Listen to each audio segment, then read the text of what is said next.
हमारे cartoon TV channel को जल्दी से जल्दी लाइक, सब्सक्राइब और शेयर करें।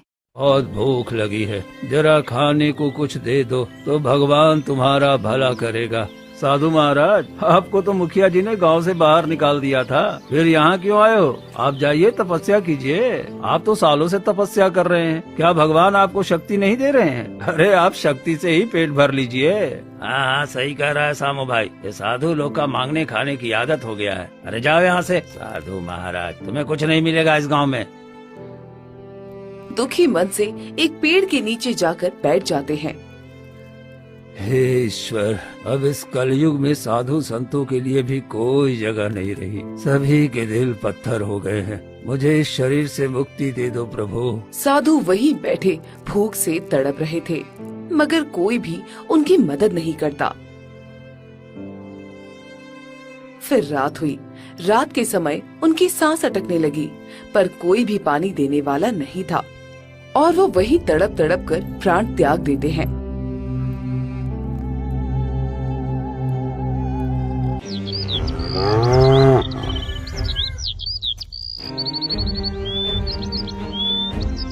फिर अगली सुबह कुछ गांव वाले वहां आए।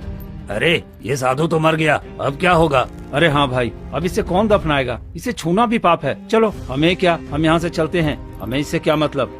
तभी गांव का एक गरीब आदमी मोहन आता है। हे भगवान, ये तो साधु महाराज हैं। गांव वालों के दिल कितने पत्थर के हो गए हैं, किसी ने इनकी अंतिम विदाई भी नहीं की। साधु महाराज, मैं आपका संस्कार करूंगा। अरे ये मोहना पगला गया है क्या? हैं? इस सड़े गले साधु का अंतिम संस्कार करने जा रहा है, लगता है इसका दिमाग खराब हो गया है।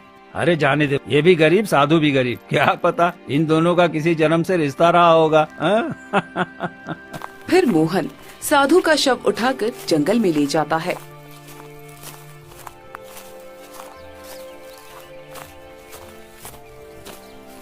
और एक गड्ढा खोदता है।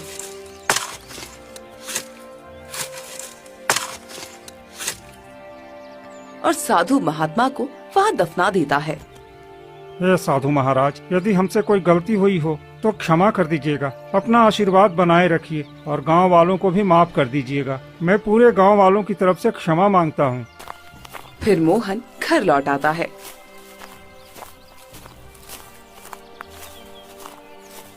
ऐसे ही धीरे धीरे समय बीतता जाता है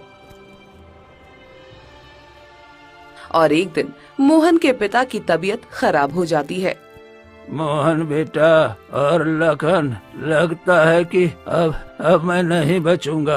अरे मेरे जाने के बाद तुम लोग मिलकर रहना, क्योंकि एकता में बल होता है। हमारे कार्टून टीवी चैनल को जल्दी से जल्दी लाइक, सब्सक्राइब और शेयर करें। दुखी मन से अपने पिता का अंतिम संस्कार करते हैं।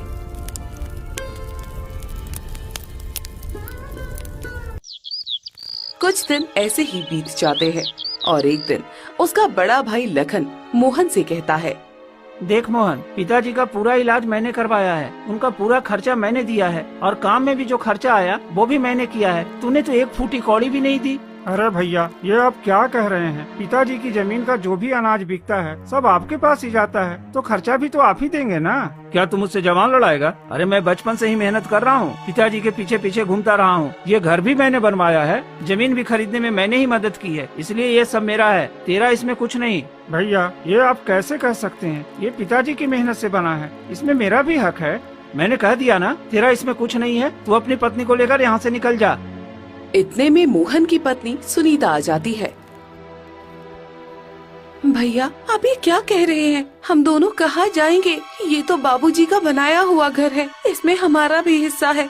आप हमें ऐसे घर से नहीं निकाल सकते। देख सुनीता, तू अपने नालायक पति के साथ कुछ भी कर, मुझे फर्क नहीं पड़ता। ये घर अब मेरा है और यहाँ सिर्फ मेरा हुक्म चलेगा। चलो निकलो यहाँ से। तभी लखन की पत्नी महिमा भी आ जाती है। हाँ, मेरे पति बिल्कुल सही कह रहे हैं। हम कब तक तुम लोगों का बोझ उठाते रहेंगे? तुम्हारा पति तो कोई ढंग का काम करता नहीं और मेरे पति बचपन से भटकते रहे हैं। घर बनाया, पिताजी का इलाज करवाया, सारा पैसा लगाया, अब इस पर तुम्हारा कोई हक नहीं है। चलो निकलो यहाँ से। भाभी, ऐसा मत कहिए, भगवान के लिए हमें मत निकालिए। हम निकाल कर ही रहेंगे। अरे हमारे भी बाल बच्चे हैं, हम उन्हें ना देखे और सारी जिंदगी तुम्हारे पीछे बर्बाद कर दे क्या? चलो चलो निकलो यहाँ से। इतना कहकर लखन और महिमा दोनों अंदर चले जाते हैं। चलो भाग्यवान, यहाँ कोई हमारी सुनने वाला नहीं है, सब पत्थर तिल हो गए हैं। फिर मोहन और सुनीता उदास होकर घर से निकल जाते हैं। रास्ते में एक गांव वाला मिलता है। अरे मोहन, तुझे क्यों निकाल दिया गया? उसी साधु की वजह से ना, तूने उसकी अर्थी उठाई थी ना, इसलिए तेरे साथ ये सब हो रहा है। हाँ, वो साधु कोई साधारण साधु नहीं था। जिसके घर वो रुकता उसका घर उजड़ जाता था, इसलिए मुखिया जी ने उसे गांव से निकाल दिया था और तूने उसी का अंतिम संस्कार कर दिया। अरे इसी वजह से तो तेरे साथ ये सब हो रहा है और तेरा घर भी उजड़ गया है। अरे आप लोग कुछ भी कहिए, मुझे कोई फर्क नहीं पड़ता। मैंने इंसानियत निभाई है, किसी की अंतिम विदाई की है, इसमें मुझे कोई अफसोस नहीं है। इतना कहकर मोहन आगे बढ़ जाता है। दोनों पति पत्नी घने जंगल में पहुंच जाते हैं। जी, ये साधु महाराज की बात आखिर क्या है? अरे एक दिन हमारे गांव में एक साधु आए थे, किसी ने उनकी मदद नहीं की और वो भूख से मर गए। गांव वालों ने उन्हें दफनाने। हमारे कार्टून टीवी चैनल को जल्दी से जल्दी लाइक, सब्सक्राइब और शेयर करें। क्या सच में? हाँ सुनीता, लोग चाहे कुछ भी कहें, लेकिन आपने बहुत अच्छा काम किया है। अब हम क्या करें, समझ में ही नहीं आ रहा। क्यों न मैं जमींदार साहब से कुछ पैसे उधार ले आऊं, उससे हम एक छोटा सा घर बना लेंगे और कोई धंधा भी शुरू कर लेंगे। हाँ, आपने बिल्कुल ठीक कहा। इतना कहकर मोहन जमींदार के पास जाता है।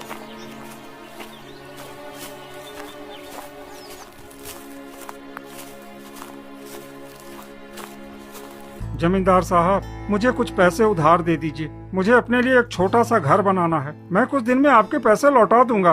अरे तू तो लखन का भाई है ना? जी हाँ, मैं लखन का भाई हूँ। उन्होंने मुझे घर से निकाल दिया है।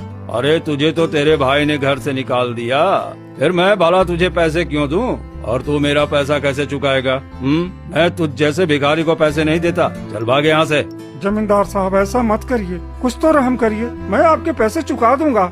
मैं जानता हूँ तू कैसे चुकाएगा। अगर मैं तुझ जैसे भिखारी को पैसे देने लगूँ ना, तो एक दिन मुझे खुद भीख मांगनी पड़ेगी। चल चल चल भाग यहाँ से। कोई धर्मशाला नहीं है यहाँ जहाँ हर किसी को दान बांटता फिरूं। इतना कहकर जमींदार वहाँ से चला जाता है।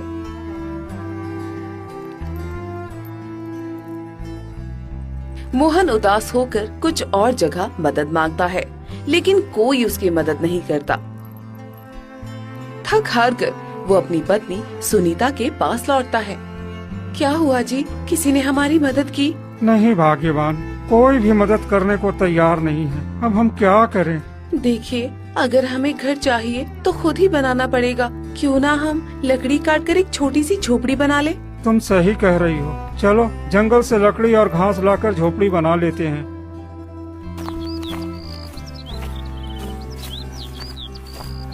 फिर दोनों मिलकर जंगल से लकड़ी और घास लाकर एक छोटी सी झोपड़ी बना लेते हैं।